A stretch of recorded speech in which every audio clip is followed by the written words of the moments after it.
where Will County comes to talk. The Kevin Kollins Show on 1340 WJOL. This is what you need. I'll give you what you need.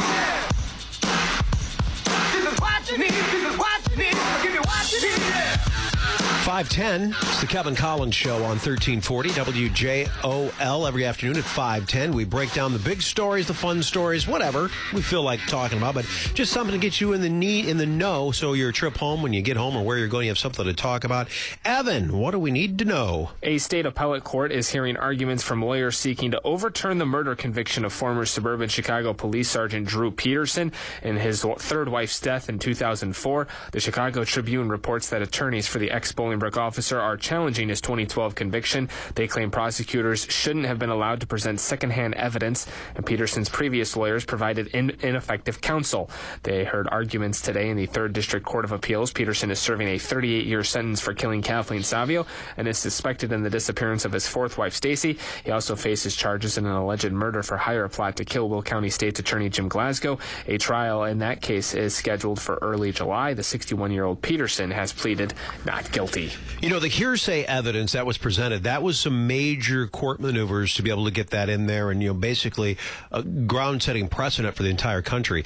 And a lot of people believe that could possibly put that conviction on a little bit of shaky ground. I don't think so. I think they're going to be okay on this, but it could put it on shaky ground. So the fact that they're basing it on that is something. The ineffective counsel, listen, we talked a lot about some major mistakes we felt that his attorneys made, but he had 5 or 6 attorneys. Are you telling me that out of all those attorneys he had, every single one of them was incompetent? So I don't think there's anything on that. But I'm curious to see how things go on this hearsay evidence, to see if they shake anything up with that. The families of 7 former Illinois women's basketball players have expressed their outrage over the university's internal investigation into and handling of what the families say is mistreatment and abuses by the coaching staff. The families signed a letter to Chancellor Phyllis Wise on Thursday expressing displeasure over what they call, quote, an ongoing embarrassment. The families have taken issue with the lack of seriousness and urgency that the university has handled the allegations of abuse, which the school first was notified of back in April. The letter to Wise was short and to the point, asking for a swift end to the investigation. The families of former players Taylor Tuck, Armand Coleman, Taylor Gleason, Alex Smith, Nia Oden, Jacqueline Grant, and Sarah Livingston signed the letter. It's a surprise because as of yesterday, only 3 players had come forward. 4 more now coming for up to 7, stating that the ongoing abuse and discrimination of the University of Illinois women's basketball coaching staff. The thing that's interesting about this is the university, I thought, announced they'd already completed the investigation, that they found no wrongdoing, no violation of policies, of university policies, of NCAA policies, and no wrongdoing. So are they looking for another investigation? I mean, listen, you've got, I hate to say this, but 7 people out of a basketball program is a pretty large number of the women on that program. And, this could be some major things for the university.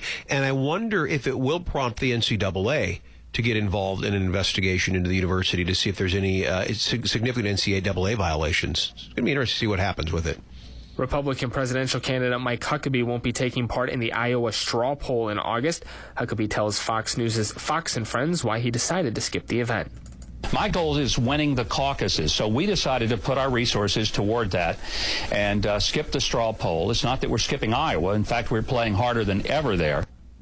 The former governor of Arkansas writes in an editorial today in the Des Moines Register that he wants to put his campaign's resources into the Iowa caucuses in February of 2016.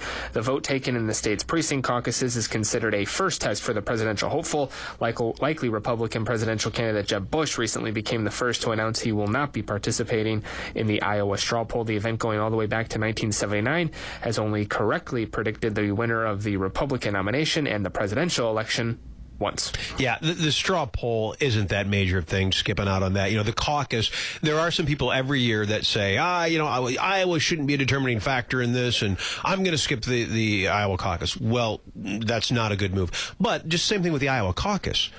I don't want to say rarely, but many times the winner of the Iowa caucus is not the one that goes on to win the nomination or the presidency. In fact, I believe Hillary Clinton I think, won for the Democrats, when she ran the Iowa caucus. So the straw poll isn't that big a deal, and, it'll be interesting to see. 1979, George H.W. Bush won the Iowa straw poll. He won the Iowa caucus. He lost a primary to Ronald Reagan. 1987, Pat Robertson won the straw poll. Bob Dole won the caucus. George H.W. Bush won the nomination. In 1996, Bob Dole and Phil Gramm tied for the winner of the Iowa straw poll. Bob Dole won the caucus. He won the primary. He, however, lost the election to Bill Clinton. The only time someone's ever swept all four categories was August of 99. George W. Bush won the straw poll, the caucus, the nomination, and the election. 2007, Mitt Romney won the Iowa straw poll. Mike Huckabee won the caucus. John McCain won the primary. Barack Obama, of course, won that election. And then 2012, Michelle Bachmann won the straw poll. Rick Santorum won the caucus. Mitt Romney won the primary, and Barack Obama won the election. So it means almost nothing to win the Iowa straw poll. Actually, what it means is you actually want to run very hard, but pray that you don't win it. Because if you win it, it's almost assured you're not going to win the presidency. So I think it's a mistake not running for it, but I think you're sitting there, all right, guys, make sure that we throw this. We want to run hard, but let's not win this. We don't want to win this. By the way, you have to buy a ticket to participate in the straw poll? I think it's so. $30. Yeah, it's $30 just to vote in a poll that doesn't mean anything? I wish I left Iowa. I mean, I was still, I was 22, I think, when I left Iowa. So I really wasn't, in the heat of the political, of my politicalness yet. I wish I was there now for some reason, because obviously we talked about this before. I've got friends in radio stations, TV stations all over Iowa, and it is nothing for them to be able to pick up the phone. Hillary Clinton, please. Okay, we'll have her call you back in 10 minutes. It's nothing to get interviews with Hillary Clinton and any of those people. Here in Illinois, we get skipped over because it's almost always for presidential campaigns, because it's a foregone conclusion, unfortunately, that the state's going to go Democrat. So pretty much, now with primaries, you'll get a little bit of heat there, but pretty much, it's a foregone conclusion it's going to go Democrat. So they don't care about Illinois. That's why the one time when we had the Senate election with Alexi Janulius and Mark Kirk, where it was neck and neck the whole way, it was wonderful because both candidates were readily available whenever you wanted them. Mark Kirk actually a little bit more so, and I've said that I think that's part of the reason he ended up winning that election is he came on the old afternoon show.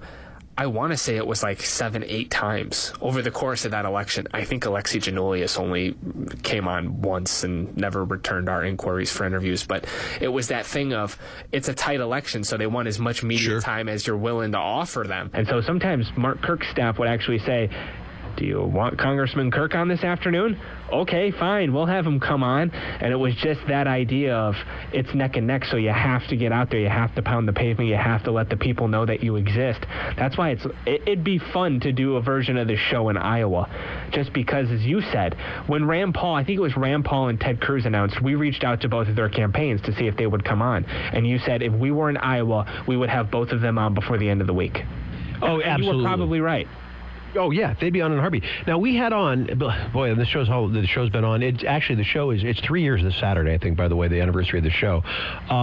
But last time that there were Iowa primaries, I believe we were on the air. Would my math make that right? Because remember, we talked to my old news friend Woody Gottberg in Sioux City, Iowa, and I see he has posts up every day on his Facebook page. Oh, today I interviewed, Chris Christie. Today I interviewed every day in little Sioux City. He's interviewing these presidential candidates because they just hit every town in that state. It's unbelievable, and they're probably already sick of the political ads that are running there. 5:19. It's the Kevin Kollins Show on 1340 WJOL. That's what you need to know to get you home and get you informed in the day.